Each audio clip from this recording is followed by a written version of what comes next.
Choisir tout. Faire rimer ambition professionnelle et personnelle. Prendre du temps pour soi, ne rien sacrifier. Bienvenue dans Les Équilibristes, le podcast qui invente de nouvelles façons d'intégrer toutes les facettes de la vie, le plus sereinement possible, pour œuvrer à l'égalité femmes-hommes dans les entreprises, les organisations et la société plus largement. Pour traiter ces sujets millefeuilles, à la fois intimes, familiaux, sociaux, économiques, vous entendrez ici des conversations avec des mamans, des papas, des couples, des experts qui choisissent tout et nous livrent ce que ça signifie pour eux et comment ils avancent. L'ambition de ce podcast, vous rassurer, vous faire réfléchir, rire et prendre du recul. Et surtout, vous mettre en action pour construire la recette qui vous convient. Je m'appelle Sandra Fiodo et ces questions me passionnent depuis que je suis devenue maman et manager en même temps. Merci de votre écoute, je me réjouis de faire avancer ces sujets avec vous. Salut les équilibristes! Depuis quelques mois, et en particulier au sortir du confinement, j'ai échangé avec beaucoup d'entre vous et une des thématiques qui revenait le plus était celle de la reconversion professionnelle. L'intensité de ces derniers mois semble avoir rebattu les cartes pour beaucoup de personnes, remettant au premier plan des envies peut-être un peu enterrées sous le poids du quotidien et des habitudes et qui ont pris une forme d'urgence ou du moins de priorité. La question du changement de vie et de la reconversion professionnelle en particulier est importante et elle est à la mode, et comme tout ce qui est à la mode, elle échappe pas toujours aux clichés ou aux raccourcis. Alexia Colson du Parchi, que vous allez entendre aujourd'hui, est elle-même une heureuse reconvertie qui accompagne celles et ceux qui se lancent. Après une carrière d'avocate en commerce international, Alexia est aujourd'hui coach pour entrepreneurs alignés et vous entendrez dans notre discussion ce qu'elle entend par là. Alexia, c'est une globe-trotter, une grande curieuse du monde, des autres et d'elle-même, et une de mes très belles rencontres de ces derniers mois. Elle vient de publier son premier livre, De l'art d'envoyer valser sa carrière, dans lequel elle a interviewé 35 courageux et courageuses qui ont osé se lancer. Le résultat est superbe, et je parle pas que du livre physique. Des personnes au parcours varié, présentant les coulisses de leur reconversion professionnelle, avec ses moments de fierté, de doute et de changement de cap. Work in progress, c'est ce que nous sommes tous, et le livre d'Alexia invite à se projeter à la place de celles et ceux qui y témoignent. Son livre a été le prétexte pour nous de nous réunir et parler du plaisir d'apprendre, du plaisir des rencontres, du cheminement vers la connaissance de soi, du détricotage de ses conditionnements, de l'arrivée des enfants dans sa vie et de l'importance d'apprendre à s'écouter. Je vous laisse l'écouter, elle, à votre tour. Alexia, je suis absolument ravie qu'on prenne ce temps, que tu aies accepté de participer aux équilibristes. Je suis vraiment contente. On va parler de plein de choses aujourd'hui. On va parler de toi, de ton parcours d'équilibriste à toi, et on va parler aussi beaucoup de ton livre qui vient de sortir, qui s'appelle De l'art d'envoyer valser sa carrière. Et on va commencer par toi, parce que ton livre est paru il y a 1 mois, un truc comme ça. Exactement. Et on est au lendemain de ta soirée de lancement. Comment tu te sens ? Déjà, laisse-moi te remercier d'être venu jusqu'à moi à Paris, d'être venu à la soirée de lancement et de t'intéresser à ce parcours. Comment je me sens ? Je me sens comme sur un petit nuage. Ça fait longtemps que j'ai pas vu autant d'êtres humains. On n'était pas non plus énormément, mais quand même, ça fait son petit effet. Et que ce monde soit réuni autour de ce projet, autour du livre, et que je sois l'auteur de ce livre, ben ma foi, ça fait un bien fou. Le fait d'être allé jusqu'au bout du projet, le fait de l'avoir présenté au monde comme ça, c'est unique. Voilà, c'est ça, c'est unique. On va revenir en arrière avant de revenir encore à ton livre, mais tu rêvais de quoi quand tu étais petite fille ? C'était quoi tu voulais faire quoi plus tard ? C'était quoi ta vie ? Quand j'étais petite fille, je rêvais d'être pilote de l'air.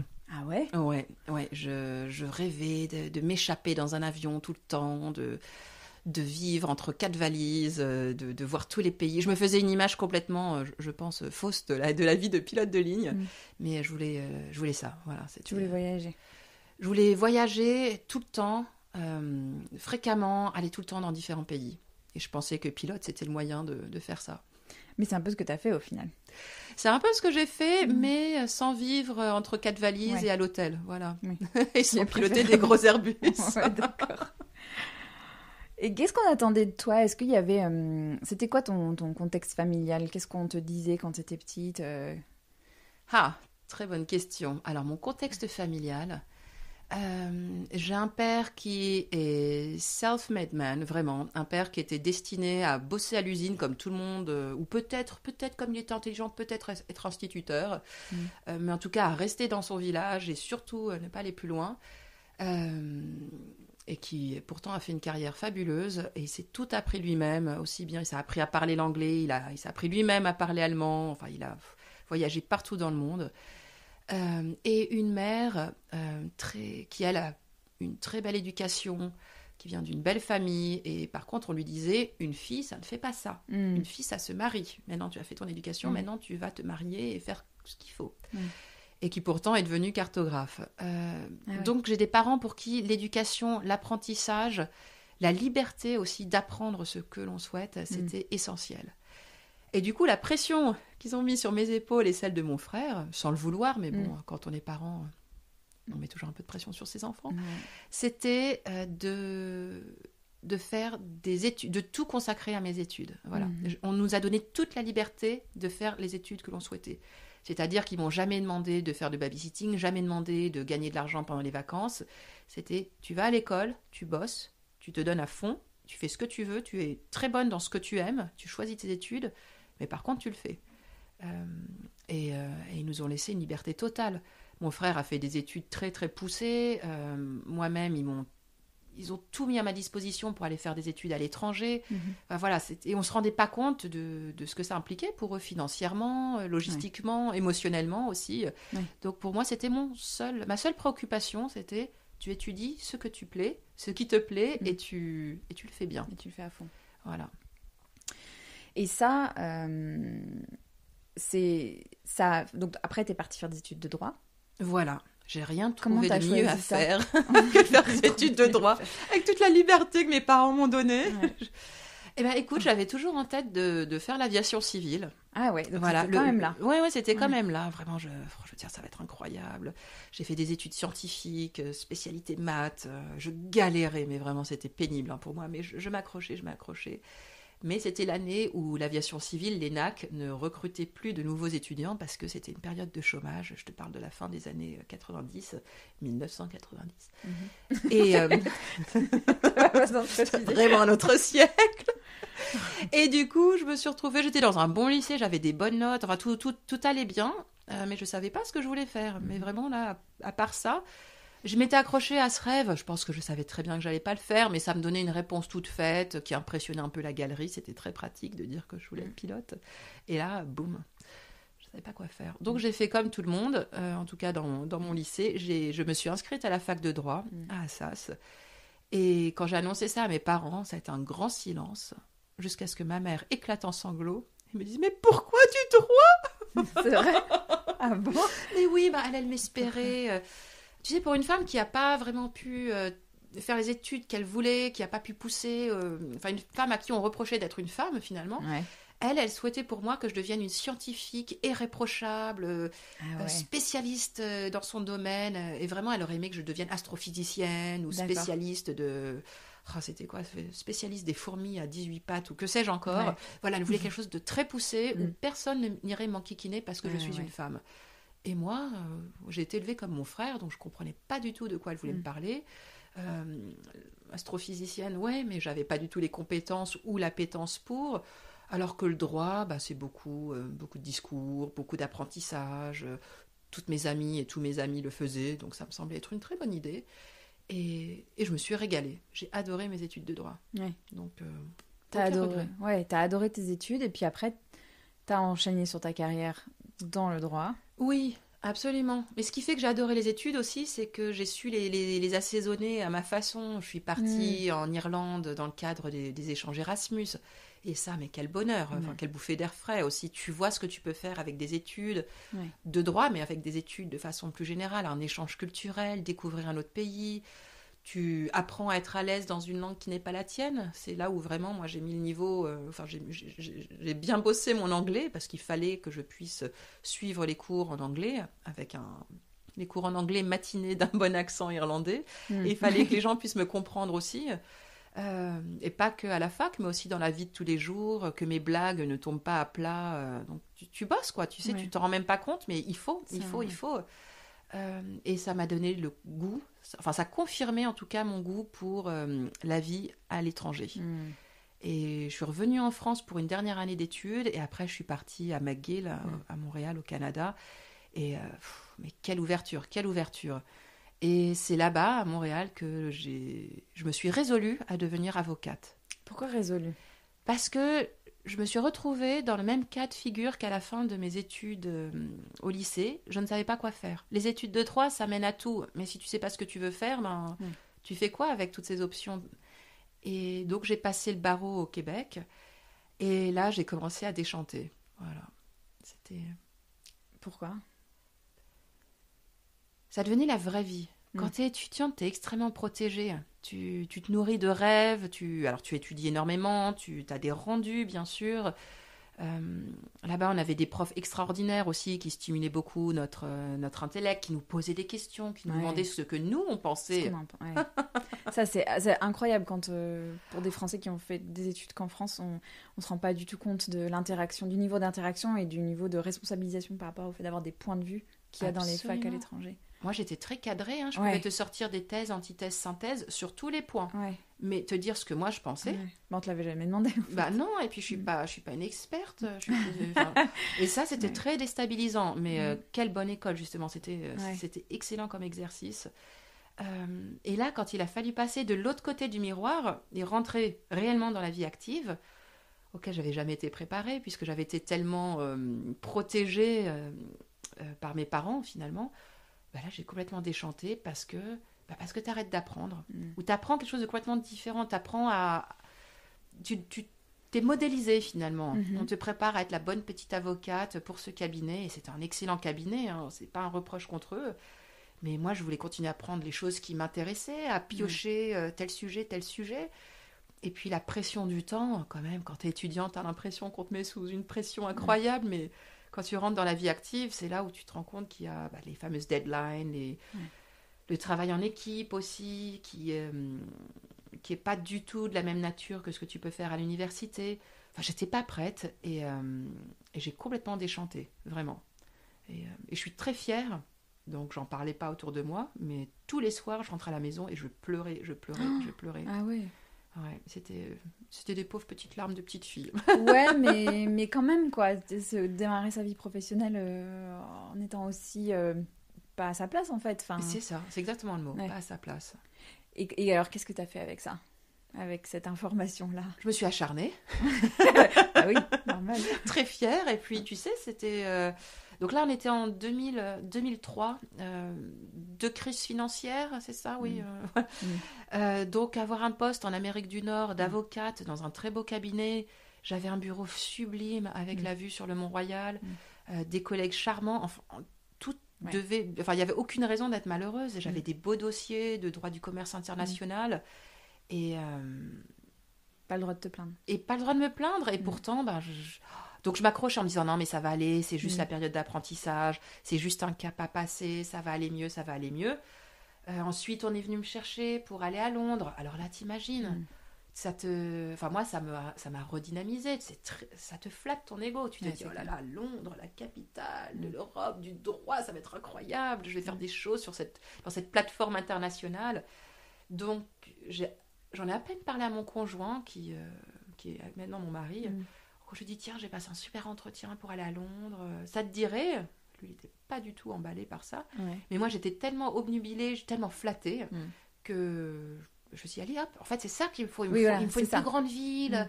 Le problème, c'est Montréal. Le problème, c'est le cabinet québécois. Le problème, c'est ci, c'est ça. Allez, avec une autre énergie, ça va aller. Donc, je pars à Londres. Heureusement, mon conjoint a la bonne idée de me suivre. Et là, j'étais sur un petit nuage pendant 6 mois. Jusqu'à ce que je sois rattrapée à nouveau par ces zones d'ombre que j'ai jamais cherché à éclaircir à cette époque. Et t'as persévéré combien de temps comme ça? Écoute, à Londres, le problème a été... on m'a offert une solution, on m'a licenciée. Deuxième crise financière, donc là on était en 2008. Moi, petite avocate, droit de la finance, ça faisait 1 an que j'étais à Londres. Et il y a une journée terrible où on attendait tous que notre téléphone sonne ou pas, en attendant que le couperet tombe. Et moi, mon téléphone a sonné. Donc, je suis sortie de ce bureau, je suis sortie de cette tour de Canary Wharf avec mon carton. Et là, tu flippes. Et là, tu te dis, mais de quoi je me plaignais? J'avais un super boulot, j'étais payée tous les 15 jours. Là, comment je vais faire pour payer mon petit appartement, mon semi-basement? Et là, tu as très peur. En pleine crise financière, à Londres. c'était voilà, donc c'était une solution qui n'était pas très agréable, mais qui était radicale. Mais j'avais pas la force de me poser des questions à ce moment-là. C'était l'humiliation suprême, tu vois, la bonne élève, celle qui s'applique, qui est pas à sa place, mais qui quand même fait tout ce qu'il faut pour satisfaire tout le monde. J'avais pas été assez bonne. Et tu l'as interprété comme ça. Bien sûr, bien sûr. Et là, c'était très désagréable. Mais donc, j'étais vexée comme un pou. Je me suis vengée en tapant dans mon pot de miel, en pleurnichant comme une pauvre malheureuse, là encore, dans mon semi-basement, pendant que mon conjoint, heureusement, avait pu garder, lui, son travail. Donc, au moins, on avait cette soupape financière. Et j'ai mis des mois et des mois à retrouver un travail. Tu sais, j'étais encore assez jeune, donc... mais tu penses quand même que c'est la fin du monde. Ta carrière est foutue. Enfin, c'est ça. Et... oui, mais c'était l'ego. C'était vraiment une question d'ego blessé et de crainte. Vraiment de crainte primitive de ne pas pouvoir retrouver ma carrière, auquel tout d'un coup je tenais beaucoup. Maintenant que je ne l'avais plus, j'y tenais beaucoup. Et t'as retrouvé dans le droit, toujours dans le droit? Comme je ne savais pas quoi faire d'autre. Alors j'avais des petites idées. Je me disais, tiens, je vais peut-être devenir art advisory. C'est quelque chose qui m'intéressait énormément. J'avais quelques contacts, mais personne ne recrutait à l'époque. Alors ça m'a appris une chose.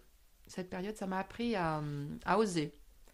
Oser rédiger des lettres, oser contacter des personnes, oser dire, voilà, j'aimerais faire ça, je voudrais vous rencontrer, peut-être que vous pouvez m'aider, ou peut-être qu'on peut en parler, peut-être que vous pouvez m'orienter.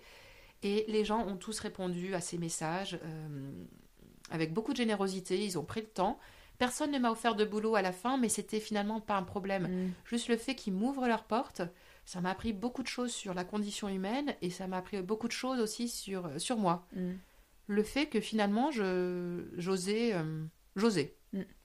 aller vers les autres. Et finalement, j'ai retrouvé du travail en cabinet d'avocat, mais aux Émirats Arabes Unis, qui à l'époque, tout allait très très bien, ils ne souffraient pas de la crise financière. Chez eux, c'est venu juste après que je m'y installe d'ailleurs. Et alors qu'on voulait rester à Londres, mais c'était le grand déménagement qui nous a sauvés. Et mon conjoint a pu avoir un poste là-bas aussi, donc ça s'est fait avec beaucoup de simplicité et un immense soulagement de mon côté. De retrouver du boulot. Alors évidemment de retrouver du boulot, mais aussi de recommencer à zéro. Moi j'ai toujours aimé déménager, j'ai toujours aimé quitter quelque chose pour aller vers autre chose où tu as tout à recréer. D'ailleurs dans notre couple, c'est toujours moi qui pars là-bas en premier. Yann ferme les portes de la maison, il arrive quelques mois plus tard, mais moi j'y vais en éclaireur, je crée un groupe d'amis, je rencontre des gens. Qu'est-ce que j'aime ça, tu vois, créer, pas vraiment se réinventer parce que tu es toujours la même personne, en tout cas je l'espère, mais tu apprends à chaque fois des nouvelles choses sur ta personnalité, sur tes besoins, sur tes qualités aussi. Et finalement, c'est comme ça que j'ai fait beaucoup de travail sur moi. Il faut se faire un peu violence aussi, hein, get over yourself. Quand tu fais ça, tu te dis, alors ma cocotte, t'es toute seule dans ce pays, tu connais personne. Mois d'août, en plein ramadan, comment tu vas faire pour rencontrer du monde? Comment tu vas faire pour te créer un petit cercle autour de toi? Comment tu vas faire pour découvrir la ville? Eh ben, t'y vas, tu parles aux gens, tu sors complètement de ta zone de confort. Et c'est pas toujours très agréable, mais là aussi, souvent, les gens sont très généreux et ils t'accueillent. C'est vrai, hein, ça. Et ça, on va en parler par rapport à ton livre aussi, mais cette notion d'aller vers les autres et le plaisir qu'ils ont à aider ou à rendre service ou même juste à s'intéresser. Enfin, il y a une facilité, on se fait toujours une montagne d'aller contacter les gens et les gens sont contents d'aider en fait. Mais oui, les gens sont contents d'aider et puis ils sont curieux aussi. Donc tu leur poses quelques questions sur eux et puis après ils te posent des questions sur toi. Enfin, c'est un échange humain. Et ça, c'est magnifique, c'est très simple et c'est très nourrissant. Raconte-moi l'arrivée de tes enfants au milieu de tout ça. Alors, l'arrivée des enfants, ils sont arrivés un petit peu plus tard, les enfants. Là, j'étais de retour à Paris. On est venu, après Abu Dhabi, on est venu s'installer en France. Et c'était une arrivée qui s'est faite, donc l'arrivée de Raphaël, mon grand, qui a maintenant 7 ans et demi. Quel est le bon mot? Ça a été un tsunami. D'accord. Ça a été un très beau, très joyeux tsunami, mais ça a été un tsunami. C'est-à-dire que notre vie d'avant a été complètement enfouie avec l'arrivée de cet enfant. Alors, je te parlerai de mon couple. Avec Yann, ça faisait déjà 12 ans qu'on était ensemble quand Raphaël est né. Et on avait en fait notre vie de petit couple bien gâté. Tout ce qu'on voulait faire, on pouvait le faire si le boulot nous le permettait. C'était notre seule contrainte, c'était le travail. C'était une grosse contrainte, mais en fait, tu t'y habitues très vite. Et là, tout d'un coup, tu as cette petite créature qui va très bien, toute parfaite, mais qui a besoin de toi. Et puis toi, tu l'as voulu, et puis mais t'es claqué, t'es tout le temps fatigué. Alors, vous pensez avoir l'habitude d'être fatigué parce qu'on se faisait des nuits pas possibles avec notre travail dans les cabinets d'avocats. Mais là, tu t'impliques tellement avec cette petite créature. Et puis surtout, ça te prend pas dans le cerveau, ça te prend dans les tripes. C'est viscéral de devenir parent. Et ça, je m'y attendais pas. Pour moi, j'allais être la mère typique, qui allait... Enfin, typique, non, mais dans ma tête, c'était typique, qui allait être avec son enfant pendant les 3 mois de congé parental et qui ensuite allait vite retourner travailler, rechausser ses petits talons et hop, exécuter, et rentrera à la maison, elle fera un petit coucou à son enfant et ça serait parfait. Et là... là, en fait, j'ai eu une explosion de mon cerveau, j'ai eu mes tripes qui se sont enfin réveillées. Enfin, c'était très animal, vraiment pour moi, quelque chose de complètement nouveau. Et ça a été assez magnifique. Ça a été épuisant parce qu'on ne s'attendait pas, encore une fois, à tout ça. Mais pour moi, ça m'a fait un bien fou de me connecter avec autre chose, de me connecter à autre chose que mon cerveau. Ouais. Et cette naissance-là, ça a été une renaissance, finalement, pour moi. Vraiment. Et ça, je l'ai vu avec le recul. Ouais, et ça a correspondu à la période où tu as commencé à envoyer valser. Ah, mais complètement. Ouais. Jusque-là, j'y songeais. Jusque-là, j'en parlais beaucoup. J'avais commencé une entreprise en Afrique du Sud, en parallèle de mes activités. Mais c'était une occasion qui s'était présentée à moi. Tu vois, ça venait pas de moi. Je savais que j'en avais envie, mais je voyais ça de loin. Et là, tout d'un coup, tu deviens mère, tu deviens responsable de quelqu'un, mais t'arrêtes de te mentir. Et tout devient très simple aussi. Tout devient très, très simple. Ouais. Et ça, je voulais qu'on en parle aussi de ça, de tes side projects, parce que j'ai l'impression que tu en as eu quand même pas mal au long de ta carrière, des projets, parce que tu devais être déjà bien occupée avec ton métier d'avocate, mais tu avais quand même des choses assez... des sacrées aventures entrepreneuriales à côté. Oui, absolument. Alors, j'avais des flirts. J'avais des flirts avec des aventures entrepreneuriales. Voilà, j'avais plein d'idées. En fait, j'avais besoin, ça je l'ai réalisé déjà à Londres, que pour être mieux dans mon travail d'avocate, pour être plus satisfaite, j'avais besoin de créer des zones qui n'étaient que les miennes, avec des choses qui n'avaient rien à voir avec ma pratique d'avocate. Et si je me nourrissais, si j'avais cette inspiration, ces à côté, à ce moment-là, ça allait beaucoup mieux. Je me sentais beaucoup plus alignée pour le coup. À Londres, j'avais pas trop le loisir de le faire, mais j'avais compris. Donc, mes lectures devenaient beaucoup plus variées, mes centres d'intérêt, je les nourrissais beaucoup plus. Et c'est en partant à Abu Dhabi où on avait une vie de grands enfants, en fait. Hein. Tu es responsable de ton travail, mais sans ça, t'es pourri gâté. Tu n'as aucune responsabilité. Tu as une charmante femme de ménage qui fait tout pour toi. Enfin, t'es comme un enfant. Tu payes pas d'impôts. Mais c'est très agréable, hein, quelques années de ta vie. Après, faut pas en abuser. Mais du coup, j'avais beaucoup de temps pour faire d'autres choses.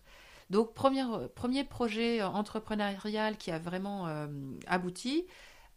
J'ai créé avec quelques membres de ma famille et quelques amis en Afrique du Sud une entreprise d'actifs cosmétiques en Afrique du Sud, justement. Donc ça, maintenant, 12 ans plus tard, elle est toujours là, ça se passe très bien. Et en revenant à Paris, là, je me suis dit, je vais m'y consacrer à fond, jusqu'à ce que je réalise que pour se consacrer à fond à un tel projet, soit je pars habiter au fin fond de l'Afrique du Sud, à la frontière avec le Zimbabwe et le Botswana, où on a monté sur cette entreprise, ce qui était peu envisageable. Soit je prends du recul et on met quelqu'un d'autre sur place en charge de ce poste. Donc là, tu réalises que la vraie vie, là encore une fois, a besoin d'être prise en considération. Et j'avais plein d'idées. j'avais plein d'idées, plein de projets, mais rien qui se concrétisait vraiment. J'ai retrouvé un poste dans un autre cabinet d'avocat, plus comme avocate cette fois-ci, mais comme développeur d'affaires, ce que j'adorais faire. Donc ça, déjà, ça me nourrissait pas mal. Et puis assez vite, j'ai eu d'autres idées, justement avec la naissance de Raphaël. La nourriture tient une grande place dans ma vie, donc je voulais créer une entreprise autour des superfoods. Donc ça, je me suis... j'ai été très loin. J'ai travaillé avec BPI France, j'ai travaillé avec une université spécialisée dans l'agro, on a travaillé avec des laboratoires. Par contre, au moment où il a fallu concrétiser, ben là, il n'y avait plus personne. Là, j'avais des cauchemars la nuit en me disant, mais mais qu'est-ce que je vais faire avec tous ces produits à base de superfood? Je m'imaginais en train de nourrir les enfants avec les vieux produits périmés en leur disant, allez, mange, c'est tout ce qu'on a, mange. Enfin, vraiment des rêves ridicules, des cauchemars ridicules. Mais t'avais peur de quoi que ce serait? De l'échec. Et puis en fait, j'avais pas envie de faire ça. Ce que j'avais adoré, c'était créer le projet, c'était trouver les partenaires, c'était imaginer la réalisation. Mais quand le moment est venu de signer, parce que j'avais une bourse BPI France, enfin vraiment tout était parfait. Mais non, là je me suis complètement dégonflée. C'était et là j'ai appris beaucoup de choses sur moi aussi. Je me suis dit donc toi ce que t'aimes en fait, c'est être à la naissance du projet, c'est regrouper les gens, c'est penser le projet, mais le réaliser c'est pas mon truc. Et si je vais faire quelque chose après seule, ça sera du service et non pas de la vente de produits, ça c'est sûr. Donc je me suis excusée auprès de tous les partenaires qui ont été extrêmement chics. Donc voilà. Et j'ai eu quelques idées aussi comme ça, mais qui n'ont pas forcément abouti. Mais c'est une éducation finalement. Ouais, en fait ce qui est frappant dans ce que tu dis, et on va en parler dans ton livre aussi, mais c'est à quel point chaque expérience apporte son lot d'apprentissage sur soi. Et est une pierre qui construit la suite, quoi. Et on s'en rend pas compte sur le moment parce on se dit, tiens, encore un truc où je vais pas jusqu'au bout. Enfin, on a tendance à être dur. Encore hyper dur avec soi-même. Mais c'est après coup qu'on se dit, non, mais ça a été hyper utile parce que j'ai appris ça sur moi et j'ai appris à faire ça et j'ai rencontré telle personne et c'est dingue, quoi. Ouais, complètement. Et moi, j'ai réalisé que quand même, j'avais une sacrée tendance à beaucoup parler et pas aller jusqu'au bout parce que j'avais peur de réaliser.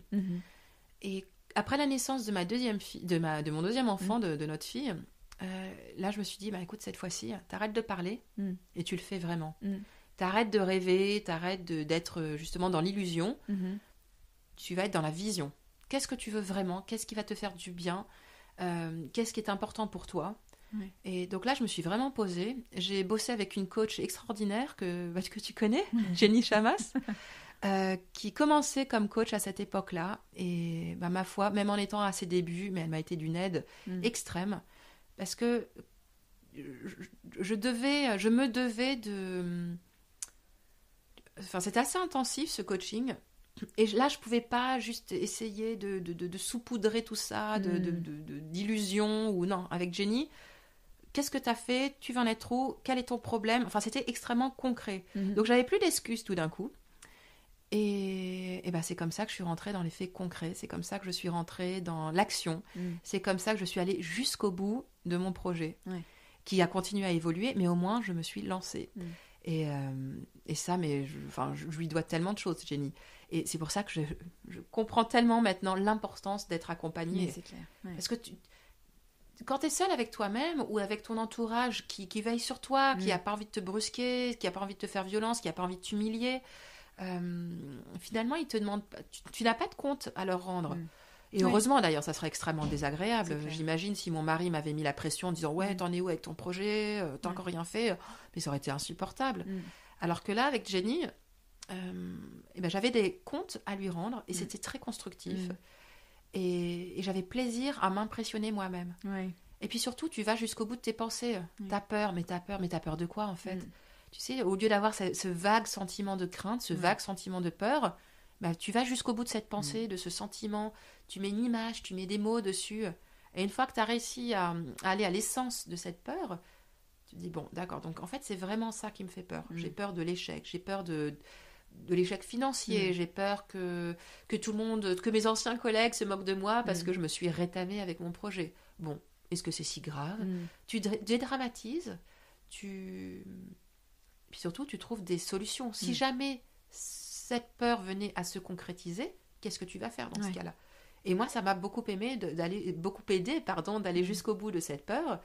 C'est-à-dire que si jamais je me plante, en fait, je vais repartir dans un cabinet d'avocat ou autre pour être développeur d'affaires. Ouais. Bon, une fois que tu sais ça, eh ben, tu te relèves les manches et tu crées, tu y vas, voilà. Ouais. On va parler de ton livre parce que c'est vraiment au cœur de ce qui est dans ton livre, ça. Alors, ton livre, il s'appelle « De l'art d'envoyer valser sa carrière ». Et alors, à l'intérieur de ton livre, c'est 35 portraits d'entrepreneurs, d'artisans, d'artistes et autres courageux ayant changé de vie. Alors, j'adore ton titre, déjà. Je le trouve tellement joyeux et je suis hyper sensible aux mots. Et en fait, ce que tu exprimes avec ce titre, il y a une espèce de légèreté Enfin, t'as un mélange de légèreté et en même temps de très grand réalisme dans ce livre qui est super agréable.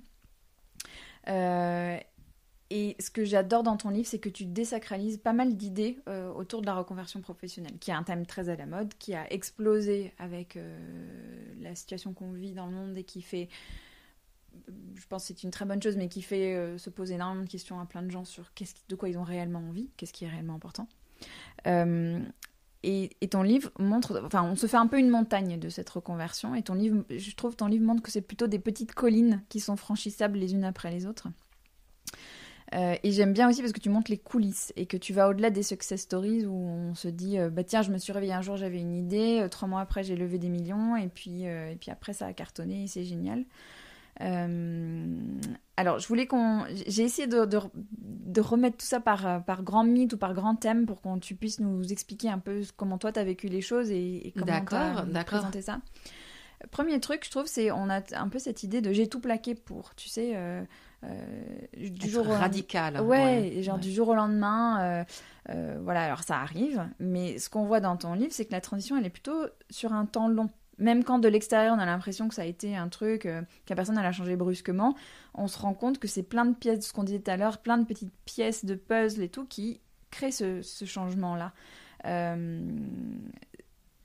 Comment toi c'est ce que tu as vécu aussi. Absolument, ouais. Absolument. Et tu te rends pas compte, enfin tout le monde ne s'en rend pas compte, mais ça se crée, ça s'additionne tous ces éléments. Et en effet, ça peut prendre du temps. Il n'y a pas de rupture radicale, même si tu peux avoir un déclencheur. Alors un licenciement, un burn-out, le décès de quelqu'un dans ta famille ou parmi tes proches qui te fait réaliser que qu'est-ce que tu fais de ta vie finalement. Mais ça, c'est des déclencheurs. Oui. Et c'est différent. Et souvent, ces déclencheurs mettent en exergue quelque chose qui se passe dans le fond de ta tête, dans tes tripes de longue date. Après, ça peut être un retour à une passion d'enfance, ça peut être juste un intérêt nouveau pour toi. Dans le livre, il y a l'exemple il y a 2 exemples d'ailleurs, et un brasseur et le boucher. Et les deux, c'était pas des passions d'enfance, ce sont des passions qui se sont découvertes sur le tard, mais qui les enchantent. Donc c'est pas forcément un retour à l'enfance ou à l'enfant que tu as été. Et pour moi, enfin tu vois, mon métier actuel, clairement, j'en rêvais pas quand j'étais gamine. Ça n'existait même pas et j'aurais pas compris ce que c'était. On n'a même pas dit ce que c'était ton métier actuel. Mais oui. Alors j'ai 2 casquettes. Ouais. Je suis consultante en développement d'affaires. Et je suis coach pour entrepreneurs. Donc j'aide justement les personnes qui sortent du salariat pour devenir entrepreneurs. Je les aide à casser le rêve pour ne garder que la vision. Voilà, on arrête de se bercer d'illusions et on garde la vision, l'équilibre, l'alignement qu'on souhaite avoir dans son projet entrepreneurial. Oui, ça c'est un mot qui revient souvent dans ce que tu dis, t'es coach pour entrepreneurs alignés. Oui, parce que pour moi l'alignement c'est essentiel. Et aligné, c'est l'alignement avec ses valeurs, c'est l'alignement avec ses désirs. Parce que beaucoup de personnes qui quittent le salariat le font par besoin de plus de liberté, une quête de sens. Et donc tu comprends pourquoi tu quittes ton ancienne vie, mais tu sais pas forcément vers quoi tu veux aller. Ouais. Et c'est très facile de se laisser complètement bouffer par ton prochain projet, qui n'est qu'à toi, dont tu es l'alpha et l'oméga. C'est un enfant, hein, c'est un nouveau-né, un projet entrepreneurial. Donc certes, tu quittes ton ancienne vie pour avoir plus de liberté, mais qu'est-ce que ça veut dire exactement la liberté ? Est-ce que c'est avoir plus de temps pour être avec ta famille ? Est-ce que c'est avoir plus de temps pour pour toucher à plus de choses? Est-ce que c'est avoir plus de facilité de mouvement? Il y a tellement de choses, quête de sens, il y a autant de définitions de quête de sens que de personnes, n'est-ce pas? Donc voilà, c'est vraiment comprendre qu'est-ce qui est essentiel pour toi, qu'est-ce qui est non négociable et comment tu vas y arriver. C'est poser les jalons en fait pour ton projet entrepreneurial. C'est ça l'alignement, c'est être très clair sur ce qui n'est pas négociable pour toi et créer ton entrepreneuriat, ta vie d'après autour de cette structure. Voilà. Et pas se laisser absorber par ce que tu crées qui très vite peut te dévorer si tu la maîtrises pas. Et être dévoré par son rêve, c'est quand même dommage. C'est dommage, ouais. Et c'est marrant parce que dans l'alignement, il y a aussi une notion physique. Et dans le livre, il y a des exemples incroyables de déclencheurs physiques.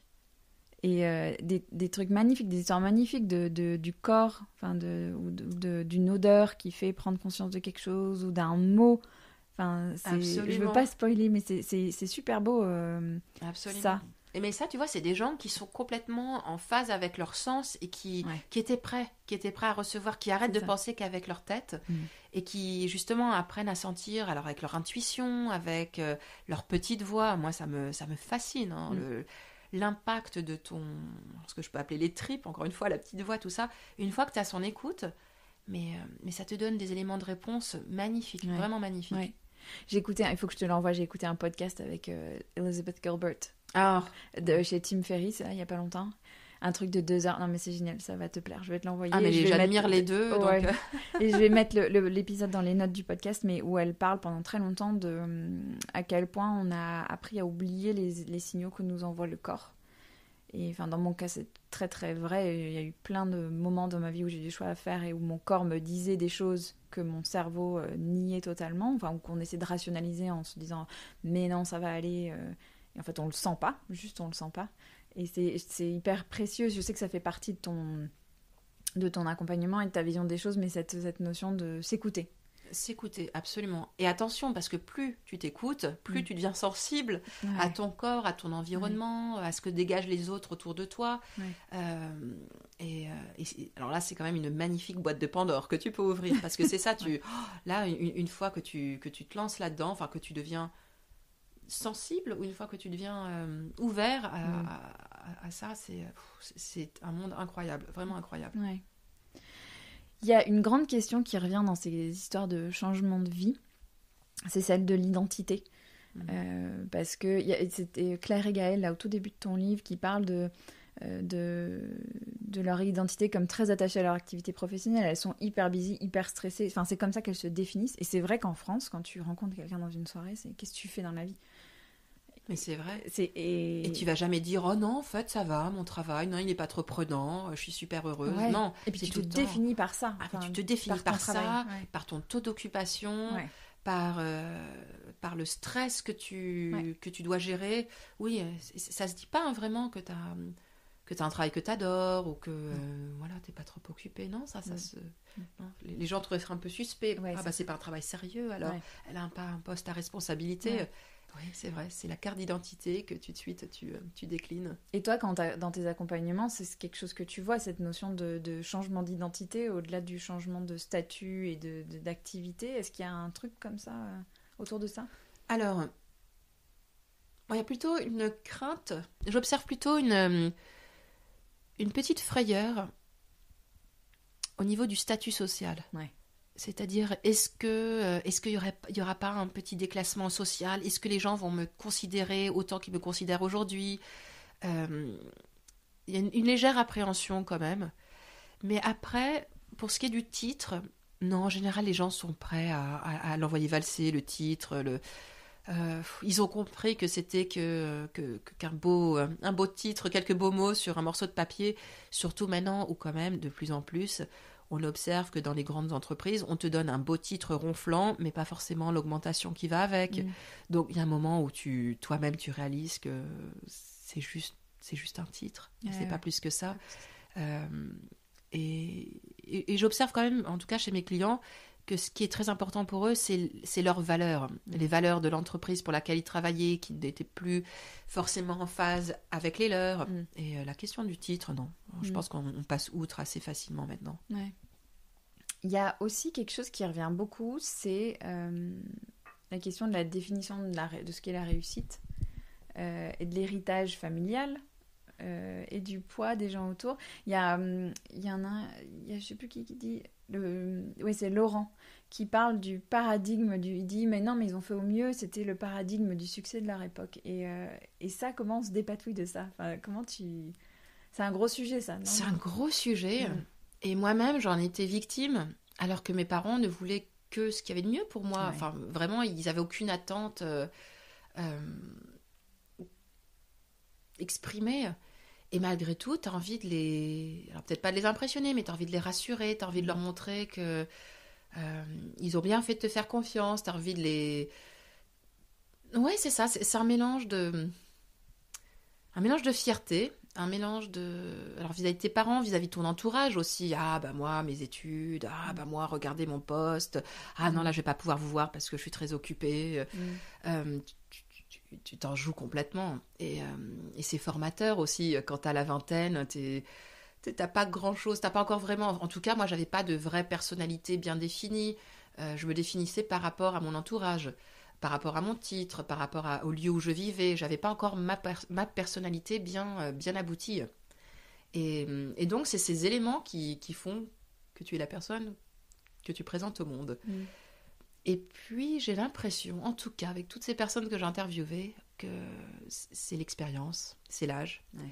Au bout de quelques années, tu te confrontes à la réalité, tu te confrontes à ta réalité, tu te confrontes à tes propres petits mensonges, tes petits arrangements.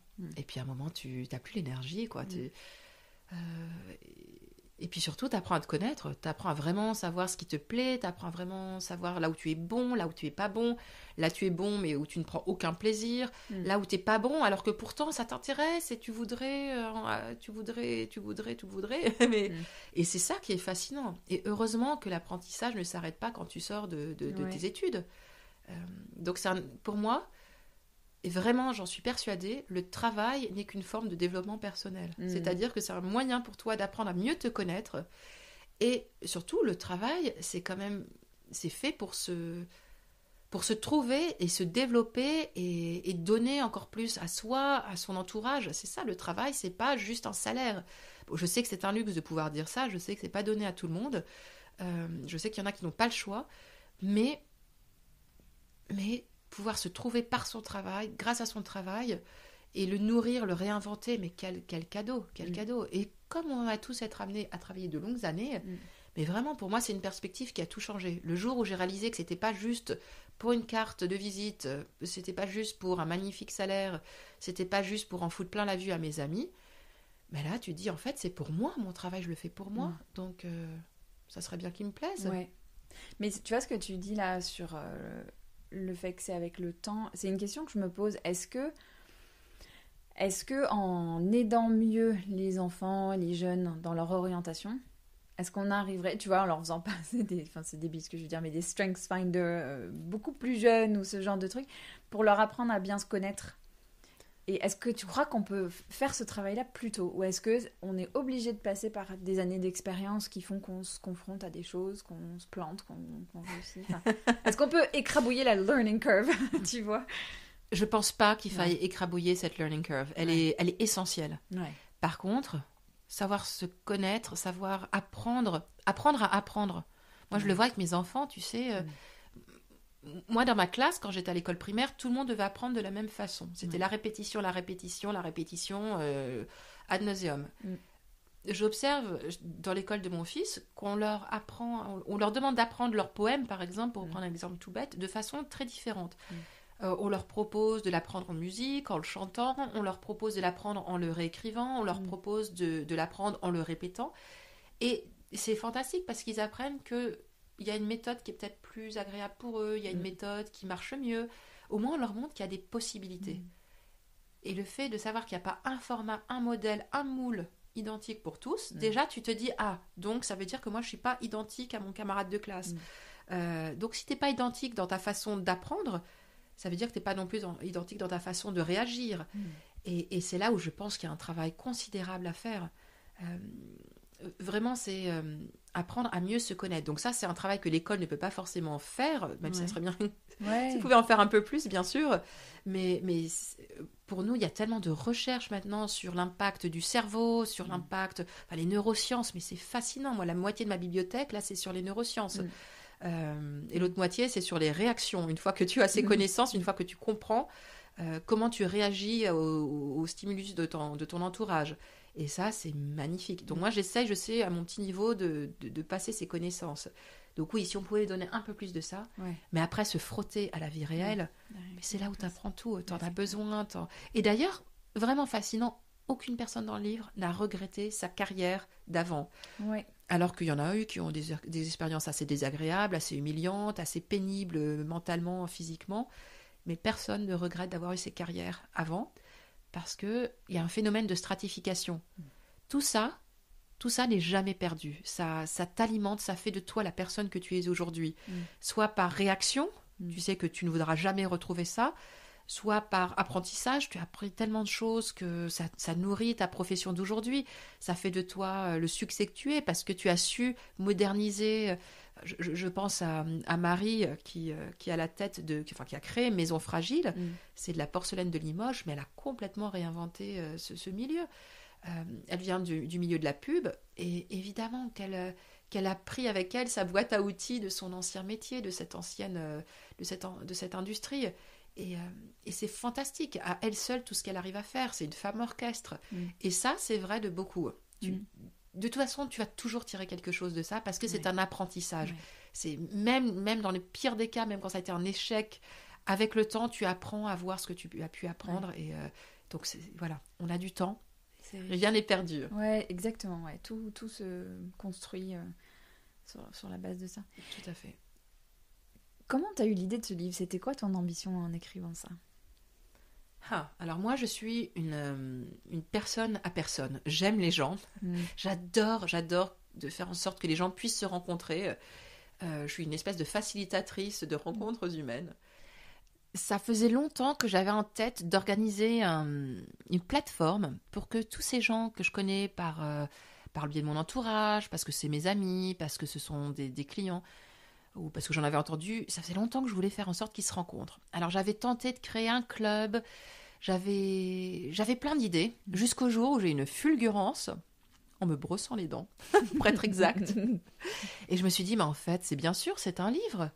Je vais les interviewer, je vais faire un beau recueil, et ces gens-là vont se rencontrer sur le papier et vont aller dans les salons des gens de partout en France et vont pouvoir inspirer les gens. En fait, c'est ça pour moi, c'est permettre aux gens d'être inspirés pour croire en eux, pour réaliser que oui, c'est possible. Et le livre était finalement le meilleur moyen de faire ça. J'en ai parlé à une de mes amies qui venait juste de publier son livre chez Hachette, Caroline Lamassoure, qui est dans le livre d'ailleurs. Et toujours pareil avec Caroline, tout est simple. Elle me dit, mais bien sûr, je vais te présenter à mon éditeur si tu veux. Et Hachette m'a ouvert les portes. Enfin, vraiment, ils ont été incroyables. Ils m'ont donné carte blanche pour ce livre. Et c'était complètement à mon écoute. Ce qui est assez inhabituel pour un premier livre, parce que quand même, enfin, ils ont mis à ma disposition une illustratrice qui était géniale. On a fait un beau livre, vraiment un format beau livre, avec cette idée d'une parfaite inconnue. Donc voilà, la jeunesse du livre. La jeunesse du livre. Et comment tu as choisi les profils que tu mettais dedans ? Alors, les profils, il y avait finalement ces gens que je fréquentais depuis un bout de temps et que j'avais envie de présenter au monde. Donc, tu as une partie, je dirais... ce sont des amis, vraiment des gens proches. Baptiste Carrière-Pradal, qui est vigneron, c'est quelqu'un que je connais depuis 25 ans. J'ai suivi son parcours, je l'ai suivi partout. Il a vécu dans plein d'endroits, encore plus que moi, dans le monde. Et j'ai toujours trouvé son parcours fascinant. D'autres, ce sont des clients aussi, et je sais par quoi ils en sont passés. J'avais vu leurs doutes, j'avais vu leurs peurs, j'avais vu leurs attentes, et je trouvais ça magnifique de pouvoir leur rendre cet hommage et de leur donner une place dans le livre. Et d'autres, ce sont des personnes comme Lily Barbery-Coulon, comme François-Xavier de Maison. C'est des gens dont j'avais entendu parler, évidemment, je connaissais leur parcours, mais j'avais envie de creuser un petit peu plus. Et écoute, là encore une fois, j'ai été soufflée.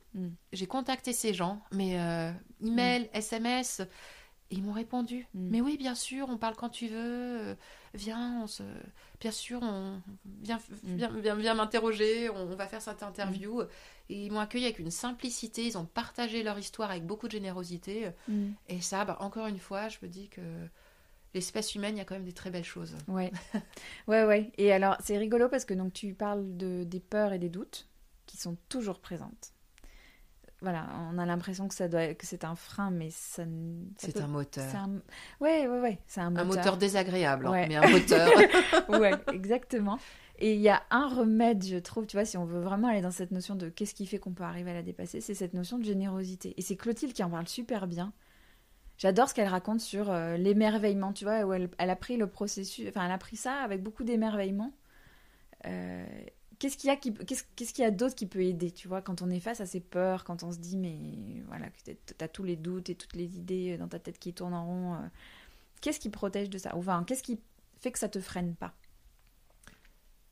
Alors là, je peux te donner ma réponse, qui est, comme je te le disais tout à l'heure, déjà aller jusqu'au bout de cette peur, vraiment essayer de lui donner, de la qualifier ou de lui donner une forme concrète. Ça, pour moi, c'est radical. Une fois que tu as ça, tu as ta petite peur, là, comme ça, que tu peux dompter. Et ensuite, il y a le fait de toujours faire le travail de voir d'où tu viens, tout le travail que tu as accompli. Parce que ça, on oublie très vite, tout le travail qu'on a accompli, les montagnes qu'on a réussi à déplacer. Et très souvent, je fais cet exercice de me tourner en me disant, alors donc, il y a 4 ans, j'en étais là. Il y a 2 ans, j'en étais là. Même 6 mois, je pensais que ce livre n'aboutirait jamais. Ou, tu vois, vraiment te rappeler du chemin parcouru. Et c'est magnifique de faire cet exercice parce que déjà, tu as rarement le temps de le faire. Ou alors, tu le fais avec tes amis qui te disent « Ah bah tiens, où tu en es ?» Et tu sais, très brièvement, tu fais un petit survol de tes derniers mois. Mais tu n'oses pas, bien sûr, trop en... Ah bah tu balayes parce que sans ça, quand même... Mais prenez le temps, savourez, regardez le chemin accompli. Vos peurs d'il y a 6 mois, vos peurs d'il y a 1 an, qu'est-ce qu'elles sont devenues? Vous avez réussi à les surmonter et regardez ce que vous avez accompli. Ou alors, si vous ne les avez pas surmontées, vous les avez peut-être contournées. Et votre projet initial est peut-être devenu quelque chose. Mais c'est pas grave. C'est pas parce que c'est pas ce qui était prévu initialement qu'il en est moins intéressant, moins important ou moins magnifique. Donc, c'est arrêter de se critiquer aussi. Et à force de faire ce travail d'aller au-delà de ses peurs, en fait, ça devient un mécanisme. Et là aussi, tu sens la réaction de ton corps. Et tu reconnais ces petits facteurs. Tu sais, tu reconnais ce petit mal de ventre, tu reconnais sa petite pression dans les épaules. Et tu dis, ah, donc là, j'en suis là. Là, je suis dans la phase crainte, phase peur. Tu prends ton temps. Tu désacralises la peur, tu la dédramatises. Tu te rappelles de ce que tu as fait jusque-là. Et tu sais que tu vas y arriver. Tu vas chercher les gens autour de toi qui peuvent t'aider aussi, parce que quelquefois, tu n'arrives pas à faire face à cette peur tout seul. Soit parce que c'est quelque chose de tout nouveau dans ton entreprise, ou tu ne sais pas comment faire, ou c'est quelque chose... tu ne t'attendais pas à avoir peur, tu pensais que ça allait être simple, et finalement, ça n'allait pas. Donc, ça peut être toutes sortes d'aides. Ça peut être des experts, ça peut être des freelances, ça peut être des amis qui en sont passés par là. Puis tu parles. Puis après, une fois que tu as pris le temps de faire ça, et ben allez hop, tu te lances. Et pour moi, je trouve que c'est très simple, mais ça marche. Et tu parles là de l'entourage. Et l'entourage, c'est vrai que souvent, quand on parle avec des gens qui se lancent, l'entourage, c'est compliqué d'obtenir le soutien dont on a besoin de la part de son entourage. En fait, l'entourage bienveillant, ça peut être ton pire ennemi. L'enfer est pavé de bonnes intentions, n'est-ce pas? Et ton entourage, qu'est-ce qu'il veut pour toi? Il veut que tu sois bien. Il veut que tu sois bien, mais que ça soit simple. Donc, quand tu annonces autour du gigot dominical que tu as décidé de quitter ton magnifique poste à la banque pour lequel tu as travaillé tellement dur pendant 15 ans, tu es enfin arrivé au sommet, tu as un salaire magnifique, tout va très bien, et tu leur annonces que tu veux quitter ça pour aller faire de la céramique, bah oui, ça crispe un petit peu, c'est sûr. Parce que ton entourage, ce qu'il veut, c'est que tu as enfin la facilité de pouvoir cueillir les fruits de ton travail. Et là, tu veux tout envoyer valser, tu veux te compliquer la vie, tu veux repartir de zéro, alors que tu as 35 ans, tu as 2 enfants, tu as un appartement à payer. Mais pourquoi Donc en fait, ton entourage, quelquefois, il faut savoir le tenir à l'écart, en tout cas pour la partie projet de ton aventure. Ça ne veut pas dire qu'il faut s'en cacher, mais ça veut dire qu'il faut savoir se préserver. Moi, je l'ai vu aussi avec mes parents, pourtant mon père est un entrepreneur, ma mère est très fière du fait que j'accomplisse moi-même mes propres choses, mais malgré tout, j'ai souvent des phrases du type « Oh, mais ma pauvre chérie, ça va être tellement difficile de tout gérer. » Donc finalement, je passe une énergie folle, je dépense une énergie folle à les rassurer, à leur prouver que non, mais en fait, ça va bien, puis surtout, je suis heureuse. Et oui, je travaille comme jamais avant, mais j'ai l'énergie pour. Et ça, ça peut être très usant. Donc voilà, avoir à toujours les rassurer. Et quand ils ne te comprennent pas, t'as pas l'énergie, toi, tu essayes de te comprendre, toi, tu essayes d'avancer. Et voilà, quelquefois, il faut mieux les mettre devant le fait accompli. Ouais. Et leur dire, voilà, tout va bien. Il ne faut pas se priver de leur support, mais par contre, il faut savoir tenir à l'écart le besoin de toujours les rassurer. Voilà, ça, c'est épuisant. T'as raison, c'est énergivore. C'est énergivore et c'est le moment où il faut être quand même égoïste. Il faut penser à soi, à son projet et le nourrir. Et ça demande une énergie folle. Donc voilà, ça ne veut pas dire que vous arrêtez de les aimer, ça ne veut pas dire que vous sortez de leur vie. Ça veut juste dire que vous êtes un adulte et ça, vous le faites pour vous. Vous arrêtez d'être l'enfant qui essaye d'impressionner papa et maman ou le grand frère ou de montrer à la grande sœur que vous aussi, vous pouvez y arriver. Voilà, on arrête avec ces jeux-là et on pense à soi pendant quelques temps. Et oui, et si on a besoin d'aide, on saura se tourner vers eux, on saura leur demander de l'aide, bien sûr. Et ils seront là, mais voilà, on arrête avec ces jeux-là. Ouais. Le titre, comment tu l'as trouvé ? Alors écoute, moi je suis une personne très visuelle. Quand je travaille sur mes projets, il y a tout le temps des images qui viennent se superposer aux mots que j'écris. Et ce livre, je le voulais dynamisant. Je voulais pas écrire un volume sur le changement de carrière, c'est difficile, comment s'y prendre. Non, je voulais surtout pas ça.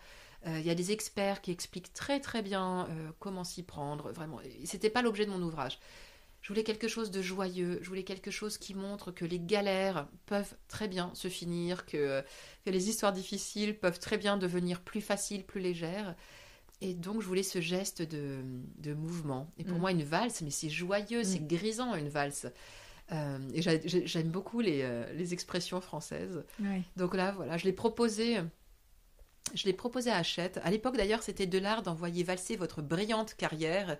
Et là, ils m'ont dit, non, quand même, Alexia, c'est un petit peu trop. Mais pour moi, c'était ça. C'était la carrière que vos proches assument être une brillante carrière, puisqu'elle en jette. Mais voilà, il y avait déjà ce côté valse, voilà, froufrou, la gestuelle que j'adore. Et qui après a été soulignée justement par les illustrations du livre qui sont joyeuses. J'avais en tête les images de Sampé, les dessins de Sampé. Exactement. Et là, c'est ce que Ève Grosset a su vraiment très très bien reprendre. Ouais, mais c'est exactement ça. C'est la joie qui émane de ton livre. Et c'est vrai que c'est un bel objet. C'est un très bel objet. Merci. Merci beaucoup. Franchement, il est super. Mais tu sais que j'ai eu du mal à l'ouvrir quand je l'ai reçu. Ah ouais ? Ah, mais j'étais complètement pétrifiée devant le livre. Je me suis dit, si je l'ouvre, je vais réaliser qu'il y a une illustration qui n'est pas la bonne page. Je vais réaliser qu'il y a une faute d'orthographe horrible, une coquille atroce. Alors que bon, c'est Hachette, c'est des pros, ils ont fait ça magnifiquement. Mais ça m'a pris une bonne semaine quand même avant d'arriver à l'ouvrir. Et je me suis dit, mais qui je suis moi pour faire un livre ? Donc tu vois, le doute, ça... Même la coach d'entrepreneur, là, elle en souffre aussi en permanence. Ouais. Mais c'est ça, mais en fait, je pense c'est toujours là, mais l'important, c'est de continuer à avancer. C'est ça, finalement, c'est un moteur. Ouais. Et maintenant, je le savoure, ce livre. Je t'avoue que c'est un vrai plaisir. Tu sais, c'est drôle, en parlant de danse, il y a Seth Godin qui est mon héros et un peu le tien aussi, je crois. Ouais. On voit quelques-uns par-ci, par-là. Tu peux le voir dans mon bureau. Ouais. Il dit You have to dance with the fear. Mais c'est ça. Donc c'est ça en fait. Mais c'est exactement ça. Il faut valser avec ta peur. Et c'est mais c'est une danse magnifique. Ouais. Et puis surtout, moi, j'adore m'observer grandir, j'adore m'observer dans cette danse. Et je vois que ça inspire les gens autour de moi, donc tant mieux, tant mieux. Et tu sais, tu me posais la question sur le rôle de la naissance de mes enfants. Et bien, mes enfants, ils m'ont fait exploser le cerveau, mais surtout, ils m'ont donné envie d'être moi. Ils m'ont donné envie d'être vraiment moi. Et pour que je sois une mère qui s'assume et pas leur dire, les enfants, vous allez faire ce qu'il faut dans la vie, ce que vous voulez. Et moi, d'être là, petite misère à mon bureau. Non, je me suis dit, écoute... Tu vas te bouger les méninges et tu vas te bouger le popotin et tu vas faire ce que tu veux vraiment faire. Ouais. Et ils en disent quoi de tout ça, tes enfants? Ils étaient là hier soir, c'était trop mignon. Mais oui, Ils alors avaient écoute, ils fiers. sont encore très jeunes, mais ils m'ont vu quand même pendant des mois écrire ce livre. Ils ont... Je crois qu'ils sont fiers. Enfin, je sais que ma fille, qui a 4 ans, me dit qu'elle aussi, elle va écrire un livre. En ce moment, elle passe ses journées à dessiner des garde-pages, et des garde-pages partout. Ça aussi, ils ont vu que c'était possible, en fait, que tu peux très bien ne pas être écrivain, ne pas être journaliste, et pourtant écrire un livre, avoir des choses à dire, prendre le temps de les dire.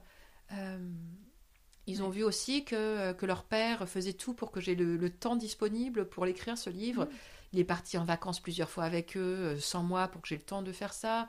Il a assuré, mais il a fait 80% de toutes les tâches domestiques pendant ce temps-là. Et ils ont vu que voilà, quand il y a un des parents qui a besoin du support de l'autre, et ben, voilà, que ce soit le père ou la mère, finalement, ça n'a pas d'importance. Donc c'était aussi, là, encore une fois, une éducation. Ouais, c'est ça, mine de rien, il y a plein de messages implicites. Mais bien sûr, ouais. bien sûr. De quoi t'es fière, Alexia? Je suis fière d'être arrivée à aller jusqu'au bout de certains projets. C'était ma grande peur. À un moment, je me suis dit, mais en fait, ma fille, t'es que dans les sbroufs. Ouais. T'as plein d'idées, plein de projets, mais il n'y a rien derrière. Et bien là, je me rends compte que si. En fait, j'arrive à aller jusqu'au bout. J'arrive à réaliser. Alors, il y a ce livre, il y a mon entreprise, il y a plein d'autres choses dans ma vie personnelle. Maintenant, je réalise que quand c'est vraiment le bon projet, eh ben, j'y vais. Et puis, ça se fait finalement assez simplement. Ça ne veut pas dire qu'il n'y a pas de travail derrière, mais ça se met en place. Et je suis fière d'avoir réussi à m'écouter. Ouais. C'est une belle fierté. Ouais. Je ne sais pas quoi te dire d'autre pour ça. C'est mais pas mal. mais c'est une fierté très large, mais c'est un sentiment très agréable parce que justement, quand tu as ces moments de doute, eh bien, tu te dis, mais en fait, attends, t'as réussi telle chose, ça, tu l'as réalisé toi-même. Je sais pas, voir mon nom là sur la tranche du livre, enfin sur la couverture du livre plutôt, c'est... Bah ouais, je suis fière comme une gamine. Je m'en cache pas. Ben, savoure. Merci beaucoup. Alors, où est-ce qu'on peut te trouver? Où est-ce que les auditeurs et auditrices peuvent trouver ton livre, ton travail? Alors, le livre, mon travail, tout ça, vous pouvez le retrouver sur mon compte Instagram, qui est Alexia Bébéco, parce que mon entreprise s'appelle Bright Brains Co, donc Alexia Bébéco. Le livre a aussi son petit compte à lui. Il a son compte Instagram qui s'appelle La Valse des carrières. J'ai un site internet aussi, Bright Brains Co, où j'explique tout ce que je fais. Je suis sur Instagram, enfin voilà, j'ai ma newsletter. Je suis... là où vous voulez me trouver. Ok, on mettra tous les liens dans les notes. Merci beaucoup. Merci beaucoup, Alexia. C'était un régal Merci pour ton intérêt et merci pour ton podcast qui est phénoménal. Merci beaucoup. À très bientôt. À bientôt. Merci infiniment à Alexia pour son témoignage et pour son livre que vous pouvez trouver chez votre libraire du coin. Vous retrouverez toutes les ressources mentionnées dans les notes de l'épisode. Et si vous aimez les équilibristes, parlez-en autour de vous. Vous pouvez aussi laisser un commentaire et une note sur Apple Podcast. Tout ça m'aide beaucoup, je vous le dis souvent, alors merci à celles et ceux qui prennent ces quelques minutes dans leur journée pour le faire, ça fait une vraie différence. Et puis au-delà de m'aider, je le prends aussi comme un remerciement de votre part et c'est toujours très motivant pour moi. Comme toujours, si vous avez envie de m'écrire pour me suggérer un ou une invitée ou un thème, je serais ravie de vous lire. Vous pouvez m'écrire à leséquilibristepodcast en un seul mot et sans accent, @gmail.com. On se retrouve dans 2 semaines avec le parcours d'une entrepreneure qui s'est lancée dans un milieu où les nouveaux entrants sont très rares. Elle est maman aussi évidemment. Et vous en saurez plus très bientôt. Alors à très vite mes chers équilibristes.